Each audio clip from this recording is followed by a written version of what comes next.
Lloydminster's first ever cat brewery was a major success, bringing in over $800 for the SPCA.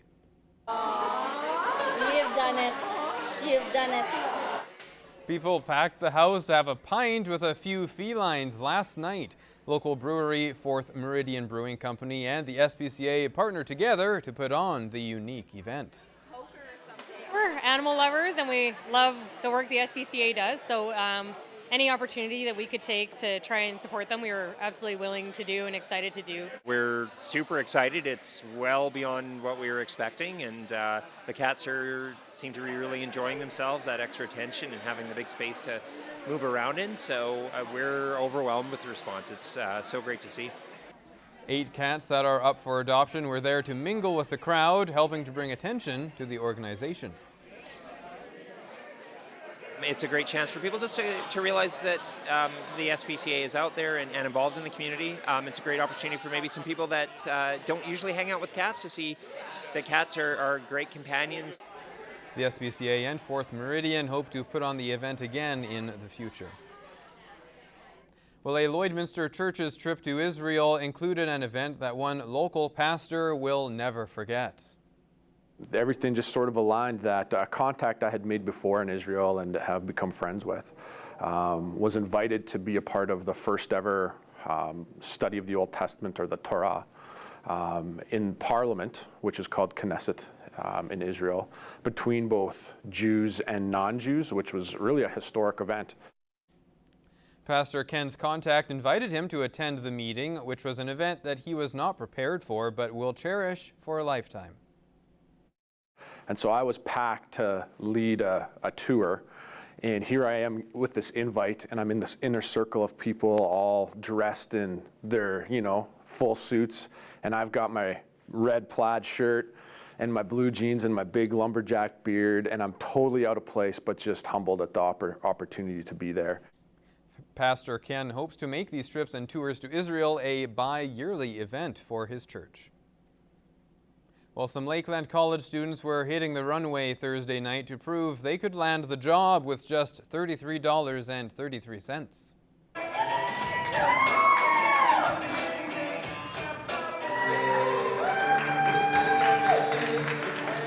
10 students from both Lloydminster and Vermilion campuses were quizzed by 6 judges for Fashion on a Budget 5. Questions ranged from how they paid for their outfit to what they learned from the experience. With the part about when my future kid said life is hard, I will do what my grandfather does and tell me about all the horrible things that I had to live through that they didn't. So the first thing I expect when I meet someone is, first of all, eye contact. That's when you know when the person is interested in talking to you. While no one walked away empty-handed, the judges had to choose an overall winner. Varun Mahandru scored Best Interview Outfit and Performance. Fashion on a Budget challenges students to show off their budgeting and presentation skills to land a job interview. And of course, our Gerard Lampa was a judge for Fashion on a Budget. Now, an on-ice clash of emergency responders is upon Lloydminster for the 4th time. The Todd Gustavson Memorial Battle of the Badges begins tomorrow at 2 p.m. The charity hockey game is raising funds for kids sport and the LPSD breakfast program. Advanced ticket sales are already up from last year, as is local sponsorship. Probably about 440 out already. So we're really hoping to beat that our total from last year of about 600 people in attendance. Both sides are excited for the public to see them outside and on-the-job capacity, which is most often a stressful situation. We've actually been practicing together over different times throughout the past weeks just to get out, get to know each other a little bit better, and be able to share that with the community so that they can come out and see their emergency services working together. However, the competitiveness of the participants will be on full display, with the fire department determined to achieve their first victory. There has been some serious work that's gone into the offense, so like I said, we're ready to pull it off this year.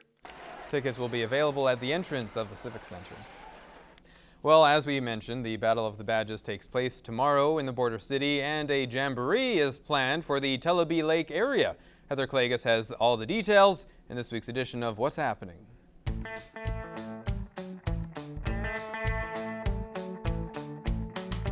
There's a big hockey game tomorrow afternoon at the Civic Center. It is the Todd Gustavson Memorial Battle of the Badges. Members of the Lloydminster RCMP are taking on members of the Lloydminster Fire Department, and I believe the RCMP are going for their 4th win in a row. It's going to be quite the game coming up tomorrow afternoon. You can get tickets at the door, and proceeds are going to benefit Kids Sport Lloydminster and also the Lloydminster Public School Division Breakfast Program. Now is the perfect opportunity for you to pick up your tickets for the Snowflake House Respite Foundation's upcoming fundraising evening. It's next Saturday night, an evening of love and laughter comedy night. And they've got some great comedy lined up. The Lloydcomp High School Improv Club is going to be performing, and they've got comedian Bob Beto as well. If you want to get your tickets, you can head online, snowflakehouseweebly.com. This weekend, we want to send you to the movies. We've got a chance for you to win a copy to the soundtrack of the movie 50 Shades Free. It includes hits from Sia and Julia Michaels, as well as a whole lot more. If you want to win a copy, it's really easy. All you have to do is email your name and daytime phone number to tvcontests@newcap.ca. We want to say thanks to John at Universal Music Canada for setting us up with the music. And if you like to play a tune or listen to live music, you can check out a jamboree tomorrow night at the Tullabee Lake Hall. Things get underway at 7 o'clock. Well, whatever you choose to do this weekend, I hope you have a great one. I'm Heather Plagas, and that's what's happening.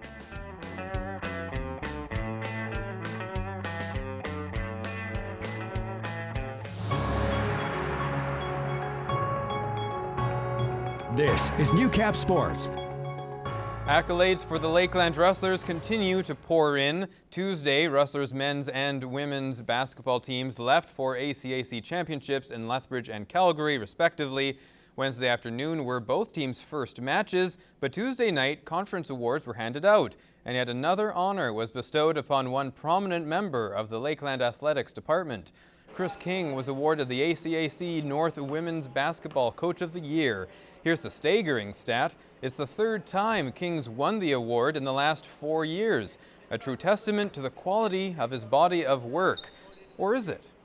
When you receive a reward like that, it's not about me, right? That's about the kids and all the work that the kids did. So I was more happy for the players because the Coach of the Year just really reflects the team that you coach. So it doesn't have anything to do with me. So I was kind of shocked and then, happy for the girls, I guess. It's no secret the relationship between King and his players is close-knit, so as would be expected, the response from his players to the surprising news was pure joy. Yeah, lots of screaming and yelling and hugs after, and like I said, it was good. It was an emotional group, just like when Kate and Shania won their award. Everyone was happy for each other, and as I mentioned, we reminded each other today, it's all about the team. It's not about any individual award. The positivity continued Wednesday when the Rustlers women faced the Olds Broncos, a team ranked 8th nationally in Game 1 of the ACAC tournament.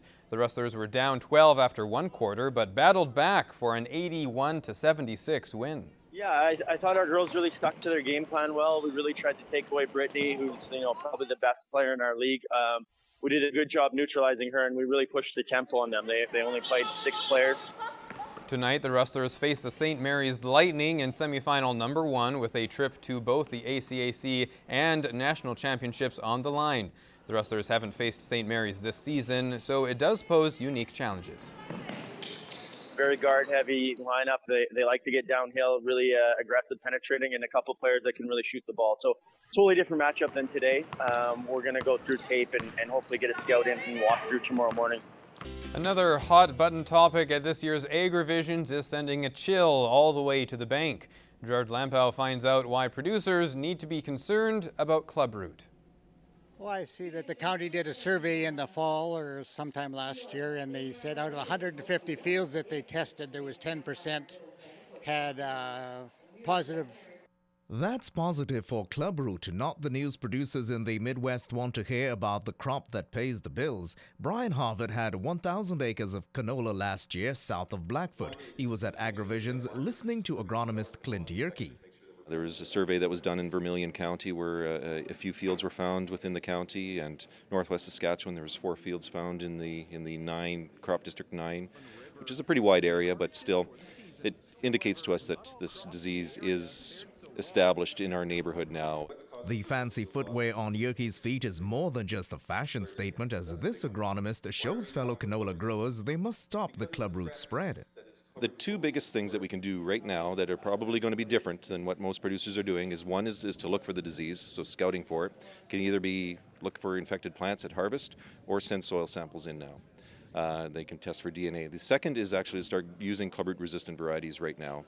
Jurke adds sanitizing equipment and using a longer crop rotation. The difficulty with Clubroot is that it's a soil-borne disease and there's no fungicide. The future success of canola producers will depend on switching to resistant varieties, even as they keep a watchful eye. We will do more scouting now that it's been found so close to the neighbors. Gerard Lampow, Newcap News.